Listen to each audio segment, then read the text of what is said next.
Hello everyone, Fluffy Socks Driver here, and that's such a bad intro. Hello everyone, Man here, welcome to another video. In today's video I just had this idea to compare the difference in pace between a GT3 car and its street going version. So yeah, we're going to be using the GTR R35. Both of these are base cars in Assetto Corsa, so there's no mods involved. One is the GTR R35 Nismo version, so it's not technically like the completely stock version, but it is a road going car that you can go and buy. And the other one is the Nissan GTR GT3. Say that 4 times really fast. GTR GT3, GTR GT3. Anyway, we'll go ahead, we'll do one lap with the street car and we'll do one lap with the GT3. I missed my finger. And we'll compare the differences. Listen, we all know which car is going to be faster, so don't even bother saying anything about it, okay? We all know which one's going to be faster. We're just doing this for fun, okay? Okay, enjoy the video. Okay everyone, just coming up to the official lap here. Went ahead and warmed the tires up with 2 out laps. I definitely did not crash from the lap before this one, so we'll just pretend like that doesn't happen. So we are lugging around 1.7 tons here, and there's unfortunately no hiding that. We do have, this is a full street trim car, so we have full interior, AC, and all the goodies that you would need to basically travel with. Now the suspension is quite soft because again it is a street car. It is a tuned GTR, so it's the Nismo version of the GTR, so we are pushing I think north of 590 horsepower, which means that this car in a straight line is no slouch, even though it does weigh 1.7 tons. However, she's a bit lazy into the corners, specifically due to the fact that A, the suspension is soft, for comfort obviously. However, again, this is not the regular GTR R35, it is a tuned version, so I would assume the suspension would be a little bit more stiff. Overshooting Grud 0 and take a big foot of brake. The weight does heavily affect the braking capability of this car as we go wide here. Not that the brakes are bad, the brakes are actually quite good, but all the momentum from all the weight and no downforce really makes you have to be a bit early and hard on the brakes. Being sure not to engage ABS, otherwise you will keep going straight. Oh, we are 4-wheel sliding here. I see you can rag her around the corners, but I feel like the margins are really thin. We are on hyper road car tires, I believe. Not too sure on the width of the tires. They are definitely up to temp after 2 laps. Let's take 3rd gear through here. No point in taking 2nd because it is far too short. Now according to the boost gauge that we have on screen just there, we're pushing around 1 bar of boost, or 1.1 bar of boost, which is, I mean, that's quite a bit of boost for a regular everyday street car. Oh lord, okay. Yeah, she's definitely a bit lazy around the corners. I'm sure. Okay, let's not crash. Let's not crash. Let's not crash. Okay. We turned her into a drift car. What the hell? So yeah, again, there's the weight. The back just absolutely comes around. We do have a rear wing, obviously nothing like the GT3 version of this car would have on the back, but again, the weight just wants to come around. Whichever way you really flip the coin with this car, you cannot really hide the fact that it is a bit of a boat, and it definitely handles like one too. Again, I have to drive this point home. This is not a bad handling car, nor is it down on power, nor is it just a bad car overall, but we are directly comparing it to its GT3 counterpart, so I do have to point these things out. But overall, this car is quite easy to drive, extremely forgiving, I'll tell you that much. I mean, as you just saw there, if that was the GT3 version of this car, we would be most definitely in the wall. one place where this car will outshine the GT3 car, however, is in top speed, because we don't have... Oh, we're sliding. We don't have all that aero weighing us down at speed, so I'm about 99% certain that this car can outspeed the GT3 version of it. Especially in the Dottinger Her. Okay, I'm pretty sure the tires are now pretty much boiling after that little incident that we had. The carousel, I mean, I can't really feel it in the wheel, to be honest with you. Again, the suspension is really soft. That is translated quite well through the game. Even the body roll, I can feel the body just moving from side to side, especially in corners. I believe that for the compound of tire that we have, the amount of grip that's being provided, the suspension is far too soft. We are sort of like dragging the car from side to side. Let's see how she does in the second sector here. Let's take third gear.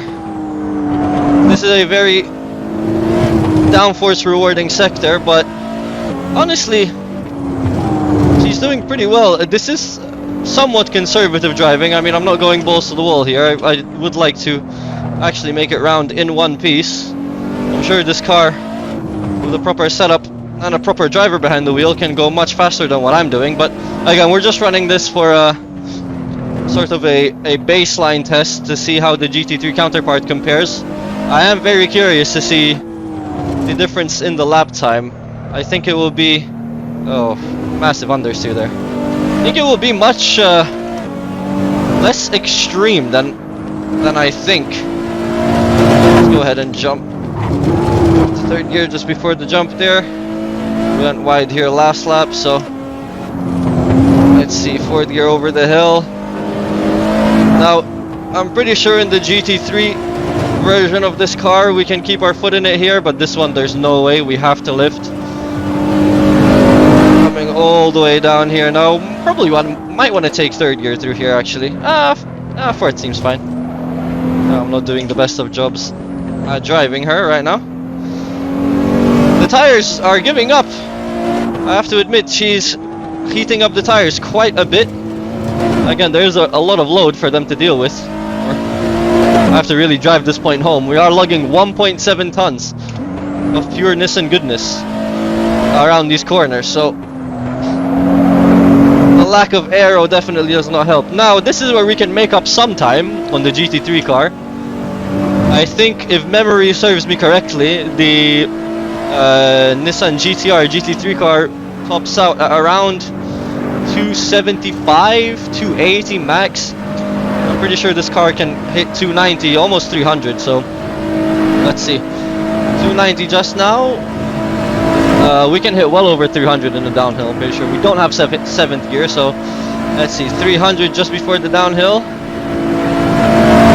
I'm gonna start braking here. Oh god. Again, brakes are suboptimal. We're gonna go wide. I started braking really early there, but that's okay. The mistake at the end there, and that gives us a time of 7 minutes and 34.5 seconds. I mean, barring the mistake that we made at the end, but I'm gonna go ahead and leave that in there because it just kind of shows I was on the brake super early and I let go and then went back on the brake. Probably shouldn't have done that, but just goes to show that the amount of weight that we're lugging around. So yeah, let's see what the GT3 version of this car can come up with on the north line. Okay, so we're just coming up to the start finish line for the lap in the GT3 version of the GTR. So already I can tell you the weight is definitely gone. We are not lugging around 1.7 tons anymore, that is 100% for sure. We are also on slicks and we have aero, so the cornering speed is just absolutely insane. I really hope that it is translated onto the video as well as it is, I can't even talk, as well as it is translated through my VR headset and through the feeling that I'm getting through the wheel here. So already a couple of notes that I can tell you: the acceleration is absolutely wild by comparison. The gearing is insane. We have, I'm just gonna take a foot of break here so we don't Gran Turismo ourselves. The grip that we have due to the aero is absolutely just mind-boggling by comparison to the street car version. I was right in that the top speed of the street car version is much higher. We can probably just do a little lift here. Oh my god. Hard on the brakes. Down to third gear. Look at that. We can stop on a dime. The brakes are just wild. Absolutely insane. The difference, just the sheer difference in pace of a GT3 car. I really don't think people appreciate just how insane these machines actually are. And this is, I mean, relatively speaking, 1 second, I have to really focus here. This is, relatively speaking, an older GT3 car. This is not modern by any means, right? I think this car is about 5 or 6 years old. But my word, the sheer performance that these cars are capable of. Look at that cornering speed. Look how late we can be on the brakes. Oh my god, the car just is glued to the road. Oh, you can pretty much do almost whatever you want in this car, and the car will very, very, very rarely be the limiting factor in how fast you can go. Most of the time, you're the limiting factor of how fast a car like this can go. Oh god, she's getting loose around the back. That's what she said. Is it? Wow. What a machine. There is obviously absolutely night and day difference between driving this and driving the street car equivalent of this. It took me the whole outlap to get adjusted to the braking distances and the sheer cornering speed, and I still think I'm lagging. I can definitely brake later and harder, and definitely carry more corner through, more speeds to the corner. Wow, wow, wow, absolute night and day difference. I will say, however, the one point that needs to be made obviously is that this is a race car, and so it takes a racing driver to make this car go fast, and by that I mean it is definitely much harder to drive than the street car version. I mean, it is like on another level of speed, so I don't think any regular pleb can just get into this car and make it go fast, although to be honest, not any regular pleb can make a GTR go fast, even not in GT3 trim. But wow, my word, I'm absolutely speechless. I obviously, let's see, carousel here, nice and easy. We are scraping through the carousel, obviously, much lower than we were in the street car, also much stiffer suspension, and I can definitely feel that the car is very pointy. Look at that. Look how pointy the car is. Oh, flat out through there. Let's take fourth gear up here, down to third on the second corner. Now for the part of the track where I've said it once and I'll keep saying it again, the best piece of racetrack in the world, this part is extremely downforce heavy, which is really good for us because we're on a car that produces a shitload of downforce. My word. My word. You know, even through the sim, my senses are being a bit overwhelmed by this car. But the sheer pace is unmatched. There is no comparison in the slightest between the GT3 car and its road-going version. Wow, I was gonna say something earlier and I completely forgot what I was gonna say. I'm just so focused on driving. It is way more... Wait, it is way more fun to drive, I'll tell you that much. In the sense that you can properly throw this car around. She wants it, actually. Oh god. Wow. I'm smiling like an idiot through my ski mask. Wow. Oh word. Oh god. The only only downside is, again, the top speed by comparison to the street car. The street car hit well over 300 Ks just before the downhill in the Duttinger Her. I think we'll max out around 275 here. However, one, we get there way quicker, and two, it doesn't really matter. I mean, we're going around corners at like more than twice the speed, so it kind of makes sense that the aero is gonna hold us down. So that's really not a fair comparison. So just taking a peek at the time there, we just passed 620.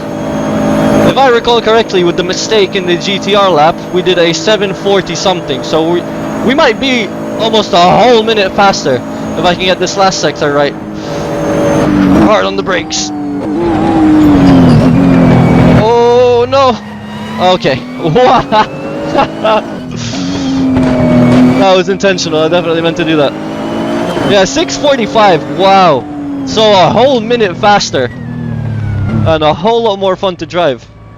A 641, a 645.1, and this was by no means like a record-setting lap or anything. Let's go ahead and pull over onto the side here.